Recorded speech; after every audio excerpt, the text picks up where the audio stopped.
rotation, if they're not going to acquire anyone better than those three guys, how would you feel about those three? Let's say they win the division, end up with a top seed, and they get right into the DS. Games 1, 2, and 3, is it that simple? It's Barrios, Gausman, and Bassett, and you're happy with that? Where would you stand on that? Yeah, I mean, it's not exactly where I want it to be. I mean, I would like to get somebody in front of them. The question is, who is going to be available that slots in front of them? What's the price for that pitcher? In the meantime, the goal is, if I can't find somebody in front of them, I want to shorten the game.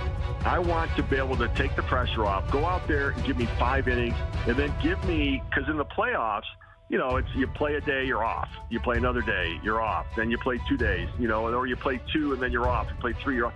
So you can really use your key relievers almost throughout the course of a playoff series, but then you're going to have to really build the depth of that bullpen, and that's probably the direction they're going to have to go, because the competition for impact starting pitching, like Zach Gallen's a great name, but he's got an ERA over 5 this year. I like Merrill Kelly, but I think he's probably a little bit better than the guys that they have right now, the way he's pitched this year, but not dramatic. So he's not going to be a shutdown pitcher necessarily. You got to match up against Skubal or somebody like that. So, they're going to have to really pitch the most quality innings, even if it's not the best at the beginning of the game or maybe the best at the end of the game, but give me the most in between. That's kind of how I built my staffs back in the day, that I had. Al Leiter was my ace, Mike Hampton was my ace, but they weren't necessarily, Randy Johnson and those guys back then, Greg Maddux back then, but they were a tick below that. But they still won a lot of games and gave us a chance to win every day. But I wanted to make sure that I had all kinds of bullpen behind them, that no matter what the opposition threw out there, we could match up with them. And I think that may be where you see Ross and Mark Shapiro really go to fortify that bullpen if they can't find that pitcher to go to the front of the rotation. Jays Giants tonight. I said prior to you coming on, Steve, this feels like the biggest 2 weeks of Ross Atkins' tenure in Toronto, and he's been here for 9 years. He's been here for almost a decade, Shapiro even more so. Just based on the volatility in the marketplace, 6 months ago, let alone a year ago, the position they've found themselves in, which they've earned, their players have put them in this spot, but now you got the market coming alive here. And fans are fickle, the media is fickle, there's going to be ebbs and flows. Like Atkins, if he can hit a grand slam or so, even a double or a triple, anything like that, hit for the cycle, I don't care which analogy you got to use, he can do it in the next 2 weeks. He can, I think, almost pull a 180 and basically redeem himself completely within the marketplace. Like, I'm sure he's aware of that. I know publicly he's going to claim that he doesn't care, but he is human. Like, it's a big opportunity for him in a market that's been talking a lot about Ross for the last couple of years, and a large majority of that chatter has been negative in tone. Yeah, so I wrote about it today on .ca that, look, general managers, presidents, they're people too, so they do have feelings. Like, they know. Yep. They know. They feel the pressure. They know what's going on. They know that you get hired to get fired in these jobs. And yet, you can't do something that's exclusively for you personally. And I use the example, the Mets are retiring David Wright's number tonight and inducting him into the Mets Hall of Fame. Well, when I was Mets general manager, I knew I was in trouble going into the 2003 season. I could have traded David Wright for, any number of players. I could have traded Jose Reyes for any number. I had people calling me all the time, would you do this, that? And maybe trying to sniff out if I was desperate to do something, but it wasn't the right thing for the organization. So within the constraints of what is reasonable, proper, prudent, and appropriate, you make deals. And I think that for Ross, with where they've gotten themselves to right now, it's time to make that, strike that deal, find the guy. Don't get a guy you need to fix. My experience generally is that when you get a pitcher, they tend to pitch as well for you as they did for the previous team. You might get lucky and have a guy really get hot and everything else. And rarely do you get them and all of a sudden they go kaput. Generally they keep doing for you. So if you get a guy who's been pretty good with another team, he's going to be pretty good for you. I want the guy who's pitching great for somebody to come in and be great for us.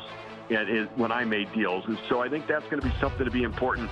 Zach Gallen is pitching to a 5.4 ERA. He's got a great name, and his last 3 or 4 starts have been good. And maybe he can get 2 more starts in and sell me that he's back on track again. But if there's a clunker in there and then a mediocre start in there, then he really is the guy with a 5.4 ERA right now. And I can't, hang my hat on his name about what he's been. I want to trade for the guy for what he is. With Steve Phillips, and all eyes are going to be on the Yankees and the Red Sox clearly, and we were discussing this earlier in the week. The arms race, so to speak. How does that work in terms of Atkins? Let's use Ross as the barometer here, because we're talking about the Jays and we're up here in Toronto. Like, how closely are you monitoring or trying to get a read on what the Yankees and the Red Sox might be doing over the next 2 weeks?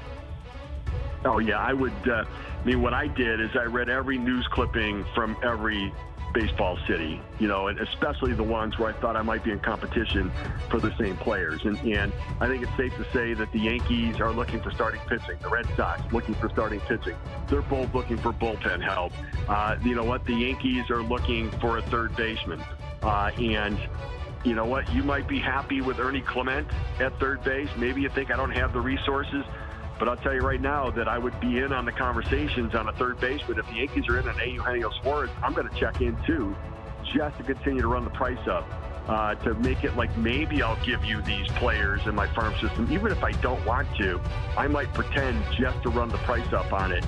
But I think it's going to be, and I think the other thing to remember is that if you're competing for the same guys, and you'll know by the chatter, the rumors that are out there, then you might pay a little bit more to get a guy, but you understand that you're playing a game of keep away.